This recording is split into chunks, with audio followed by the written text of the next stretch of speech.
Hello, आइए game राय देख रहे हैं आप। दोस्तों, कई बार आपने सुना होगा कि उन्होंने तो अपना टैक्स बचा लिया। तो यार, ऐसा लोग क्या करते हैं कि वो अपना टैक्स बचा लेते हैं। तो दोस्तों, यदि आप जानना चाहते हैं कि लोग अपना टैक्स कैसे बचाते हैं, तो आज का ये वीडियो सिर्फ और सिर्फ आपके लिए है। तो चलिए स्टार्ट करते हैं। तो देखो, टैक्स बचाने के जो तरीके हैं वो बहुत अलग अलग हैं और हर व्यक्ति पर एक तरीका अप्लाई नहीं होता है। अलग अलग लोगों पे अलग अलग तरीके अप्लाई होते हैं। तो चलिए बात कर लेते हैं कि भाई कौन कौन से वो तरीके हैं जिनसे आप टैक्स बचा सकते हो अपनी इनकम पर। तो चलिए बात कर लेते हैं। तो वो सबसे पहले आपको समझना होगा कि भाई व्यक्ति दो तरीके के होते हैं। पहले होते हैं आपके इंडिविजुअल और दूसरे आपके होते हैं जो अपनी इनकम बिजनेस से करते हैं।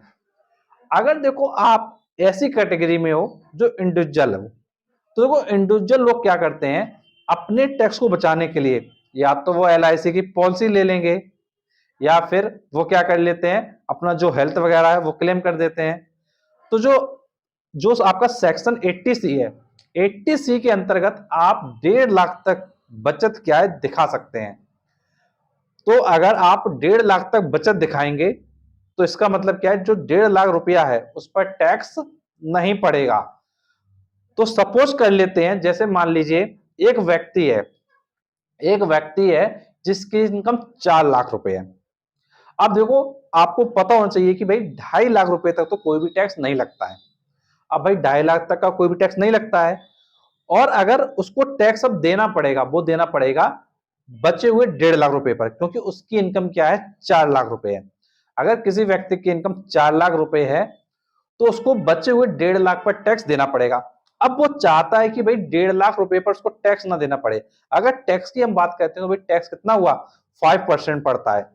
अगर आप 1.5 लाख का 5% निकालें तो जो भी अमाउंट आएगा वो टैक्स उसको क्या पे करना पड़ेगा। अगर वो चाहता है कि वो टैक्स गवर्नमेंट को ना जाए तो वो क्या कर ले, वो अपनी एक LIC खुलवा ले और उसकी जो सालाना प्रीमियम है वो 1.5 लाख रुपए क्या है होनी चाहिए।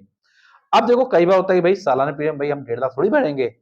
तो इसमें एक चीज ये भी होता है कि भाई फैमिली में अगर आपके और भी मेंबर है तो आप उनकी जो पॉलिसी होती है वो भी दिखा सकते हैं। तो इसलिए लोग क्या है LIC की पॉलिसी करवा लेते हैं। और सिर्फ LIC से मतलब नहीं है, और भी जो कंपनीज हैं जो आपको लाइफ इंश्योरेंस पॉलिसी देते हैं वो भी आप क्या है दिखा सकते हैं। कुल मिला के बात यह है कि जो 80C है, 80C के अंतर्गत आप सब कुछ दिखा सकते हो, कोई दिक्कत की बात नहीं है। अगर आप 80C में अगर दिखाओगे तो आप दिखा सकते हो। तो 80C में आपकी क्या है LIC की पॉलिसी कवर होती है, जो भी आपकी लाइफ इंश्योरेंस पॉलिसी वो भी कवर होती है, और भी चीजें काफी चीज कवर होती हैं। तो आपको ध्यान रखना है कि आप जो भी इन्वेस्टमेंट कर रहे हैं, जो भी पैसा कहीं लगा रहे हैं, तो ITR भरते समय एक बार अपने जो भी सलाहकार है आपका, अगर आपने किसी CA को बोल रखा है ITR भरने के लिए या किसी एडवोकेट को बोल रखा है, तो उनसे ये सारी चीजें क्या शेयर करिएगा कि भाई मेरी इतनी इनकम है और मैंने ये करवा रखा है, मैंने LIC करवा रखा है, या मैं हेल्थ क्लेम क्लेम करना चाहता हूँ। जो भी चीजें हैं वो सब चीजें आपको क्या है उसको बताना होगा। जब आप बताएंगे तभी आपको वो छूट वगैरह क्या है वो मिल पाएंगी। इसलिए कहा जाता है कि भाई जो आपका सलाहकार है वो अच्छा होना चाहिए। तो ध्यान रखिएगा, सलाहकार जरूर अच्छा होना चाहिए। अब देखो, इसके अलावा दूसरे व्यक्ति वो होते हैं भाई जो अपनी इनकम बिजनेस से करते हैं। अगर कोई व्यक्ति अपनी इनकम बिजनेस से कर रहा है तो देखो बिजनेस वाले क्या करते हैं, उनको अपना टैक्स बचाना है, उसके भी कई तरीके हैं।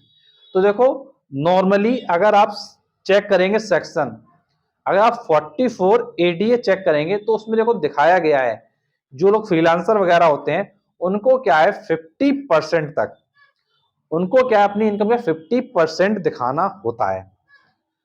मतलब अगर आपको अपनी इनकम 50% दिखाना है तो इसका मतलब क्या, आप अपनी अपनी इनकम जो भी आप कमा रहे हैं, जैसे मान लीजिए आपने टोटल क्या है 10 लाख रुपए कमाया, सपोज करिए आपने एक फाइनेंशियल ईयर में 10 लाख रुपए कमाया। अब उस 10 लाख रुपए पर 50% आप अपनी इनकम आपको दिखाना ही पड़ेगा। और मतलब बचा हुआ 50% क्या होगा, वो आप लॉस में कवर कर सकते हो। तो ये चीज आपको ध्यान रखना है। तो सेक्शन क्या है, अलग अलग टाइप के अलग अलग इनकम के अकॉर्डिंग क्या है बने हुए हैं। और इन सब चीजों की जो पूरी जानकारी होती है वो CA के पास होती है, बिकॉज CA ने पढ़ाई कर रखी होती है इसी के बारे में। जो चार्टेड अकाउंटेंट होता है वही वो इसी सब चीज की पढ़ाई करता है, उसका डेली का काम होता है कि भाई ये ITR भरना, वो ITR भरना, GST भरना, कहीं कुछ भरना। तो उसका काम ही यही है, तो उसके पास तो हर साल बहुत सारे केसेस आते हैं। तो उस सिचुएशन में आपको करना क्या है, जो भी आपकी इनकम है, जैसे भी आप अर्निंग कर रहे हो, तो वो आपको उनको क्या बताना पड़ेगा।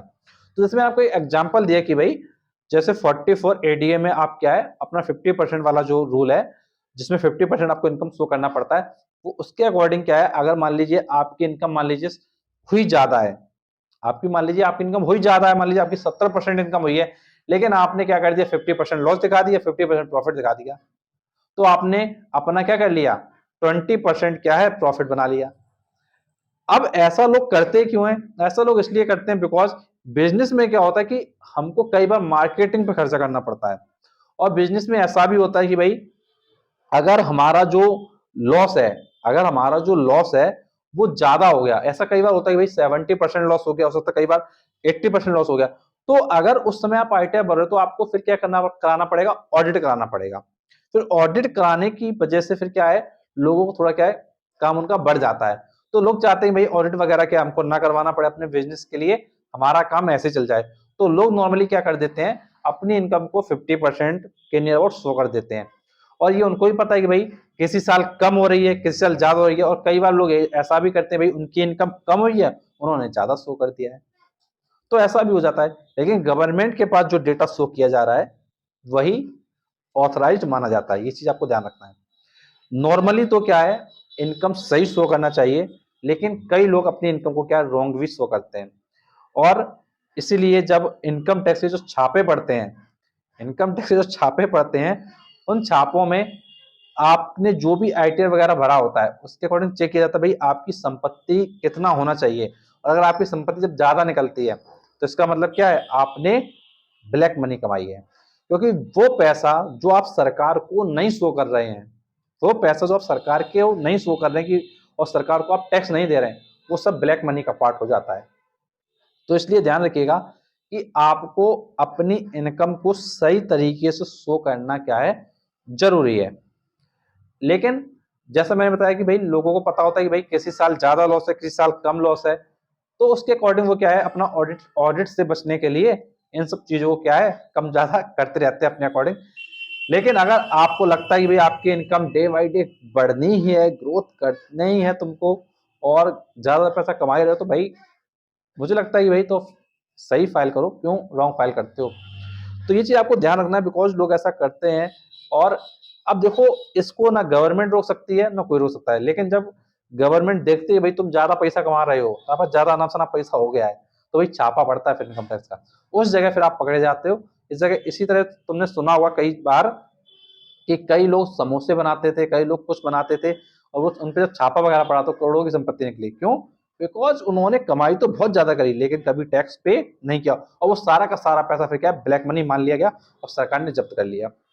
तो इसलिए अगर आप पैसा कमा रहे हो तो इनकम टैक्स भरो, शो करो, वो पैसा आपका वाइट मनी रहेगा, और उस पैसे को आप कहीं भी किसी भी फॉर्म में कैसे भी यूज कर सकते हैं। आई होप आपको मेरी बात समझ में आई होगी। अगर आपका कोई भी डाउट है, कुछ पूछना चाहते हैं, तो आप नीचे कमेंट हो से कमेंट करके पूछ सकते हैं, और ऐसे वीडियो देखने के चैनल को सब्सक्राइब करें, नोटिफिकेशन दबाएं, क्योंकि आपके लिए मैं और भी ऐसे वीडियो आता रहूंगा। Thanks for watching this video.